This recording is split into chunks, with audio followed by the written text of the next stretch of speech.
Ahora sí, ahora sí. Ahora sí, ya, súper. Súper, vale, muchas gracias, Osvaldo. Ya, ahí ya puse a grabar también, por si acaso. Ya. Bueno, vamos a iniciar entonces haciendo un pequeño recordatorio de la última clase, de lo último que alcanzamos a ver en las láminas, ya, respecto a lo que era la introducción del magnetismo y electromagnetismo, que es súper importante antes de meternos a lleno a lo que son las máquinas eléctricas. Ya, súper importante conocer estos aspectos generales. No nos vamos a meter ni a cálculo, ni a conceptos en profundidad respecto a esto, sino que es ir conociendo más que todo los puntos clave. ¿Ya? Y en las últimas clases, ¿qué es lo que vimos, estimados? Vimos la inducción electromagnética y vimos los dos planteamientos. Vimos el del señor Oester, ¿no es cierto? Christian Oester, que nace en 1777, muere en 1851, y quien propone o identifica que una corriente eléctrica produce un efecto magnético, ¿no es cierto? Y lo resumimos entre que la corriente produce un efecto o un campo magnético en estos conductores, ¿ya? También pudimos ver en la última clase que estaba el señor Michael Faraday, ¿ya? Ahí les puse una fotito para que lo conocieran, que a través de lo que propuso el señor Oster, dice o se pregunta, ¿será posible que un campo magnético genere una corriente eléctrica? La inversa de él, ¿ya? Entonces aquí él se propone la inversa, que el campo magnético genere una corriente eléctrica, ¿ya? En el primer caso del señor Oster, un ejemplo clásico ahí de la corriente que produce un campo magnético, es el que encontramos ahí en los amperímetros de tenaza. Esos amperímetros clásicos de tenaza, ¿no es cierto?, que los tomamos para medir las corrientes, lo abrimos, introducimos las fases sobre él, ¿ya? O en él, digamos, y lo que hace ese instrumento es medir el campo, ¿ya? A través de un campo magnético, que está generándose a través de corriente alterna. Importante saber que si yo lo estoy conectando en un conductor a corriente continua, el amperímetro de tenaza no va a medir nada, ¿ya? Así que es importante saber eso. Y ahí se replantea o se reafirma, mejor dicho, lo que plantea el señor Oester respecto a que un conductor genera un campo magnético o la corriente eléctrica que circula por este conductor genera un campo magnético. También vimos las líneas de campo, ¿ya? Que tienen diversos elementos, ¿no es cierto? Los imanes, vimos que tenían líneas de campo no visibles, que viajan de norte a sur, ¿ya? Que esto se puede hacer a través de un experimento con ferritas, ¿ya? O limadoras de hierro, se puede hacer un experimento para ver las líneas de campo, cómo se concentran y cómo viajan. Vimos que también en un conductor se van a generar líneas de campo a través de él, ¿ya? En una espira también se van a generar líneas de campo internas y también el sentido de la corriente va a ser variable, ¿ya? Estas líneas de campo que están en los imanes también producen un flujo magnético, ¿ya? Y ese flujo magnético va a variar dependiendo de diversas cosas. Lo que también vimos en la clase anterior fue que este flujo magnético puede variar, por ejemplo, en una espira dependiendo de la forma de la espira, ¿ya? De la sección, ¿ya? De su posición, del movimiento de una espira. En un imán también ese flujo puede cortar a través de una espira, a través del movimiento, ¿ya? Y en un conductor a través de la densidad o cantidad de corriente que lo circule. Este es un resumen de la última clase, por si acaso. Vimos también ahí la experiencia de Faraday, donde en la experiencia de Faraday demostramos que el señor Michael Faraday, a través aquí de un amperímetro, esto es clásico hacerlo con un galvómetro, ¿ya? A través de un amperímetro, él propone que una espira o una bobina, ¿ya? Una bobina enrollada, conectada aquí a un instrumento, en este caso un amperímetro, si yo ingreso un imán, ¿ya? A una espira con un núcleo de aire, voy a generar un flujo magnético dentro de ella, ¿ya? Un flujo magnético. Y ese flujo magnético va a tener ciertos puntos, puede ser neutral, más fuerte o más débil, dependiendo de la posición donde yo tenga el imán. Y también lo vimos con un simulador, con Pen Simulator, ahí lo estuvimos viendo, y ustedes vieron que esto iba a variar también de cuántas espiras tuviera la bobina. Mientras mayor vueltas, ¿no es cierto?, o mayor espiras tuviéramos en la bobina, más grande iba a ser ese campo, o ese flujo que podría introducirse, o esa FEM que se produce, ¿no es cierto? Esa FEM que es una fuerza electromotriz que se va a producir dentro de esta bobina, y yo voy a poder producir una corriente y un voltaje. También lo pudimos apreciar que como las líneas de campo viajan de norte a sur, y si el imán se introduce de norte a sur, ¿ya?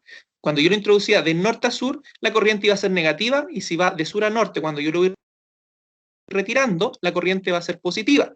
Y ahí hablamos que entraba el fenómeno del señor Lenz, ¿no es cierto? Que era que la naturaleza que lo generaba se oponía a lo que lo estaba produciendo, ¿ya? En forma constante, que había un corte en el campo propiamente tal. A grandes rasgos, hablándolo así como bien vulgarmente. Aquí después nuevamente aparecía el señor Faraday, donde nos dice que se induce una corriente cada vez que se produce un campo magnético o flujo variable en el área de una espira, ¿ya? Y ahí aparece otro fenómeno, que es lo que llamamos inducción electromagnética, y ese fenómeno de la inducción electromagnética es el fenómeno que ocurre cuando un campo magnético variable genera una corriente eléctrica. Cuando yo hablo de un campo magnético variable, es, por ejemplo, el campo magnético que está generando este imán. Mientras yo lo introduzca, ¿no es cierto? Yo lo puedo introducir lentamente, ¿ya? El imán, o retirar lentamente, ese es un campo magnético fijo, por ejemplo. Yo puedo tener detenido el imán y el imán no se va a mover, su campo va a ser fijo. Pero si yo lo muevo, lo saco, lo meto, lo saco, lo meto, lo saco, lo meto, el campo magnético va a ser variable. Y lo que voy a estar haciendo yo, voy a estar introduciendo una fuerza, ¿ya? Voy a generar un campo, un flujo variable, ¿ya? Que eso se llama una FEM, que es una fuerza electromotriz. Al variar ese flujo, ¿ya? Y ese flujo yo lo puedo variar moviendo el imán, cambiando la densidad de la espira, poniendo más vueltas, ¿no es cierto? Puedo ir variando el flujo. Y eso es lo que nos dice aquí entonces el señor Faraday, y eso se llama inducción electromagnética. Es cuando yo induzco, ¿ya? No es una FEM, no es un voltaje que se le proporcione, no es que yo tenga una pila, sino que es inducido, ¿ya? Esa es una gran diferencia en este caso, cuando el campo magnético es variable, ¿ya? Y ahí viene el principio de la corriente alterna, que es la que utilizamos nosotros en nuestros hogares, ¿ya? Para que lo tengamos claro. La FEM, la unidad de medida de la FEM, ya es el volt, ¿ya? Para que lo sepamos, porque eso parece que no lo nombramos en la clase anterior. El ejemplo que dimos, ¿no es cierto?, de inducción electromagnética, yo les decía, teníamos las torres de alta tensión, haciendo la analogía al ramo del profesor Alberto. Teníamos las torres de alta tensión. ¿Qué pasaba si yo me acercaba con mi manito con un conductor? Y sin tocar, por supuesto, los conductores, pero teniendo una distancia. Y ahí algunos compañeros nos indicaron que se iba a generar un arco eléctrico y que se iba a cerrar a tierra. Correcto. Y lo que está generándose ahí es una inducción electromagnética, es una inducción que estoy traspasando la energía que viene, que es la energía que traen los conductores, que es lo que plantea el señor Oester, ¿ya? Hacia el conductor que yo tengo en mi manito, y estoy aterrizándolo a tierra, estoy cerrando el circuito propiamente tal, ¿ya? Entonces ahí está el ejemplo clarito respecto a la inducción que se genera, o una inducción propiamente. Como traspaso de un circuito a otro sin necesidad de tener una fuente de poder. Vimos las leyes de inducción, que estaban separadas en dos, en la ley del señor Lenz y la del señor Faraday. Indicamos que el señor Lenz, que es lo que nos decía, que con la ley de él podíamos predecir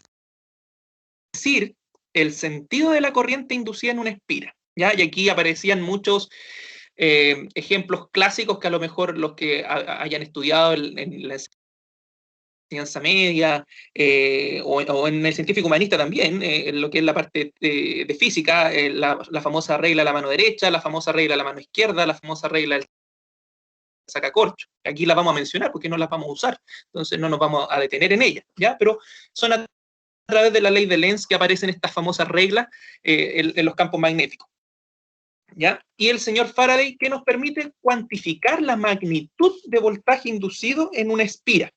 Cuando yo hablo de cuantificar una magnitud, es saber cuánto voltaje, 50, 100, 200, 300 volts, ¿ya? Uno me permite determinar el sentido y otro me permite determinar cuánto es el voltaje que yo estoy induciendo a una bobina, ¿ya? Cuánto es el voltaje que está siendo inducido, para que sepamos bien las diferencias propiamente tal entre la ley de Lenz y la ley de Faraday.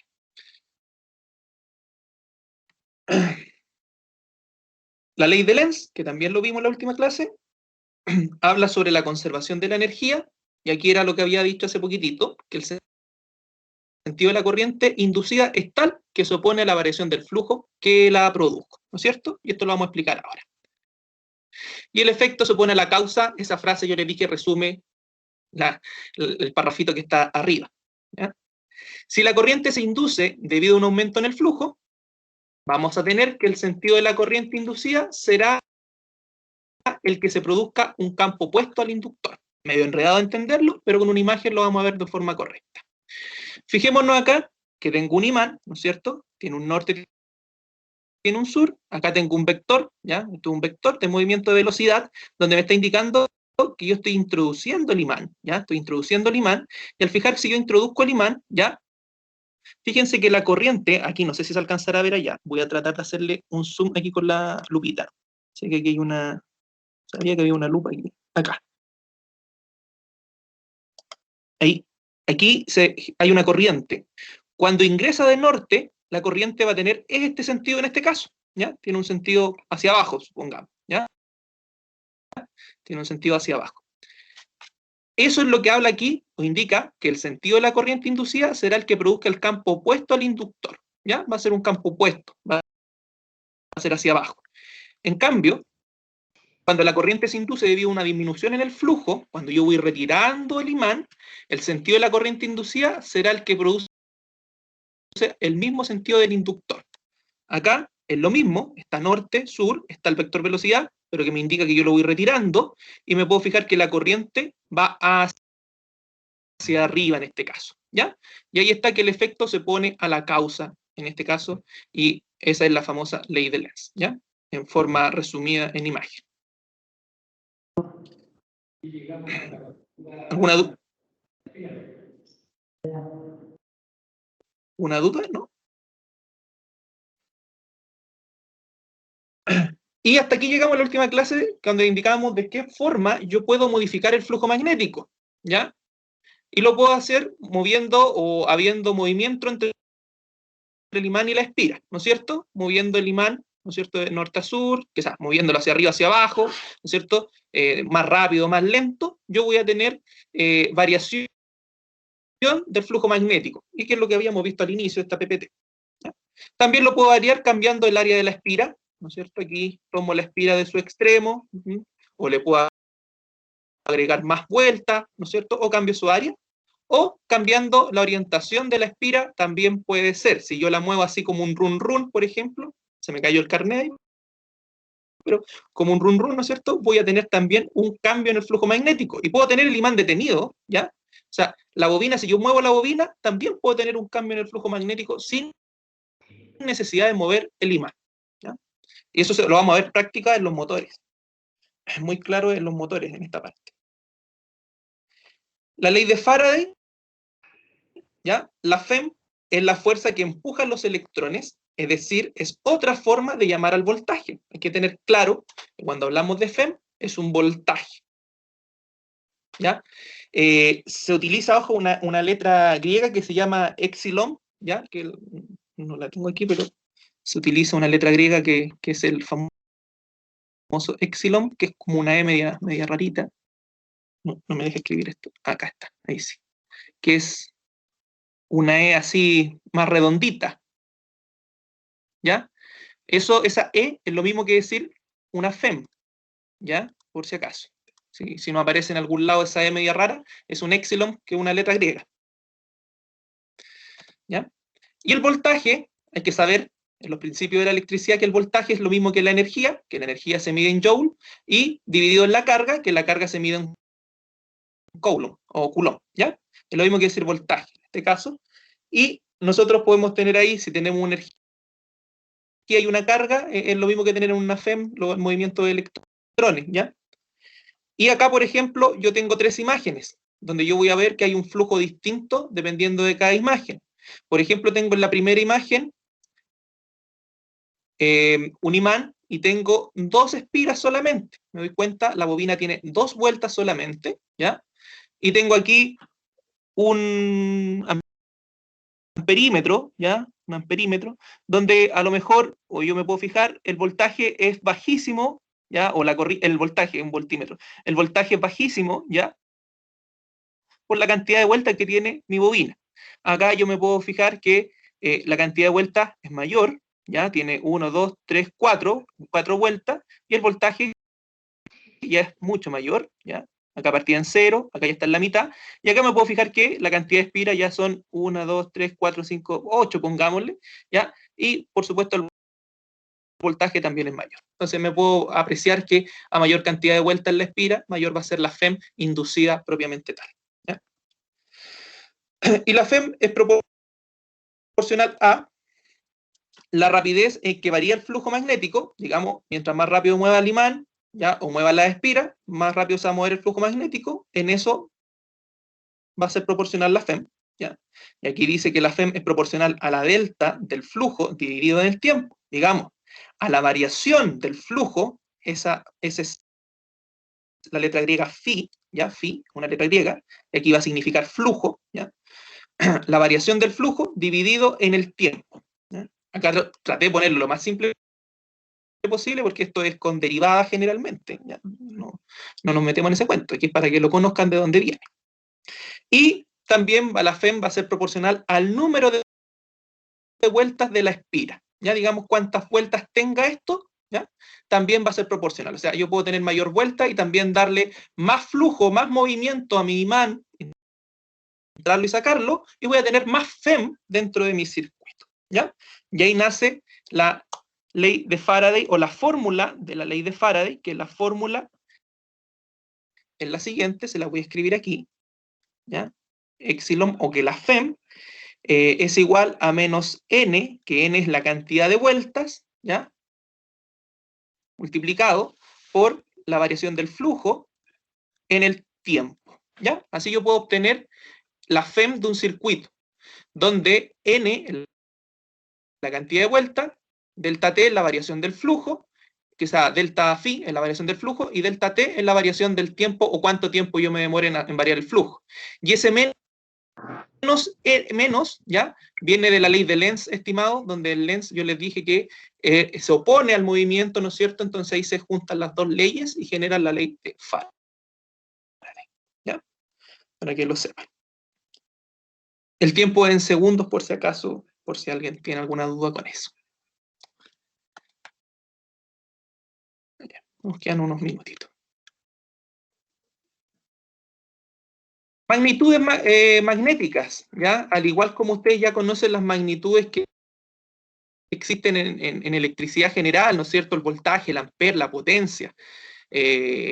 Bueno, magnitudes generales. En el magnetismo también vamos a encontrarnos magnitudes, y cuando estemos trabajando con los motores y los transformadores vamos a hablar de estas magnitudes, ¿ya? Y las vamos a utilizar. Y es súper importante saber cuáles son. Y algunas de ellas van a ser el flujo magnético, que recién estábamos hablando de él, que se abrevia con la letra griega phi, ¿ya? La fuerza magnetomotriz, que se abrevia con una F, pero es una F media rara, no es una F propia, así como fuerza, ¿ya? La fuerza magnetomotriz. Vamos a tener la reluctancia, que también es una R, así como esta R de diploma, ¿ya? Media rarita.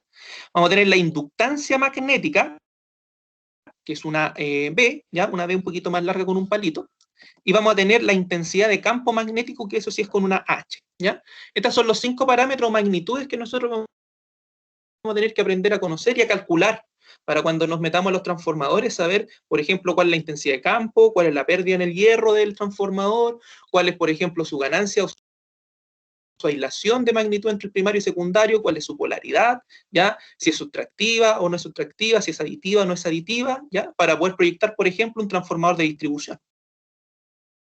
Súper importante saber ciertos parámetros cuando queremos proyectar cierto equipo o máquina dentro de eso, ¿ya? Así que son muchas más. Existe la permeabilidad, que no la puse aquí, magnética. La permeabilidad, no me acuerdo otras más, pero existen como 3 más. ¿Ya? Puse estas 5 que son como las importantes que yo siempre he visto, por ejemplo, en datasheet, en fichas técnicas de equipo. ¿Ya? Son las que siempre aparecen, y es importante, más allá de saber calcularlas, conocer a qué se refieren, para cuando nosotros estemos leyendo alguna ficha o algún manual de algún equipo y nos diga, no sé, por la inducción magnética o la pérdida en el hierro pertenece a ya, se hace referencia a tanto. ¿Ya? Entonces, ya lo asimilo a tal cosa. ¿sí? Así que eso es importante. Ahí está la permeabilidad magnética, ese son 6 que puse. El flujo magnético, para cerrar con porque sé que los chiquillos presencial tienen que estar yéndose también. El flujo magnético, ¿ya? El campo magnético, flujo magnético, se representa a través de las líneas de fuerza. La cantidad de estas líneas es denominada flujo magnético. Se representan con la letra griega phi y sus unidades son el Weber. ¿Ya? Aquí aparece una nueva unidad que es el Weber, que es en el sistema internacional, ¿ya? Y vamos a tener que es el Max Velio en el sistema CGC, que ese sistema se llama sistema gesimal, ¿ya? Gesimal, o gaussiano. No se utiliza mucho. Ese es el sistema que utiliza, por ejemplo, las bases del centímetro, el gramo, los segundos, es como el sistema inglés, ¿ya? Nosotros utilizamos el sistema internacional, utilizamos el Weber, ¿ya? Siempre nos vamos a encontrar con el Weber. Pero el flujo magnético, entonces, representa a través, es la cantidad de líneas que se representan a través de la letra griega phi, ¿ya? La relación que existe entre ambas unidades, entre el Max Velio y el Weber, ¿ya? Es que un Weber es igual a decir 10 elevado a la 8 Max Velio, ¿ya? Por ejemplo, un Weber contiene 10 elevado a la 8 Max Velio. Esto está en notación científica, ¿ya? Digamos 1 más 8 ceros, ya hacia la derecha. Y la fórmula para obtener el flujo magnético vendría siendo, el flujo es igual, ¿ya? A la inducción electromagnética por su sección o área, ¿ya? Sección o área. Esa va a ser la fórmula que vamos a encontrarnos internacionalmente para trabajarla, ¿ya? Generalmente los casos son despeje, aquí yo puedo hacer despeje, podría decirle, oiga, encuentre usted también la inducción electromagnética y usted podría encontrarla sin ningún problema. O encuentre el área y yo le doy el flujo y le doy la inducción, ¿ya? Y ahí uno podría ir encontrándola sin ningún problema, ¿ya? Eso acuérdense ahí del famoso triángulo de la ley de Ohm. Súper importante ahí los despejes, ¿ya? Yo sé que a algunos les cuesta, pero siempre les voy a poner el triangulito después para que lo hagan más fácil, ¿ya? ¿Dudas, consulta?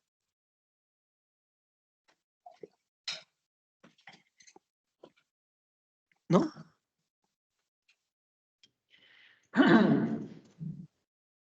Teníamos la hora. Parece que nadie.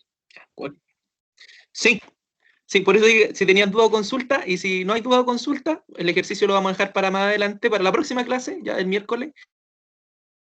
Y les pido las disculpas del caso, pero no puedo manejar porque ando dopado, ¿ya?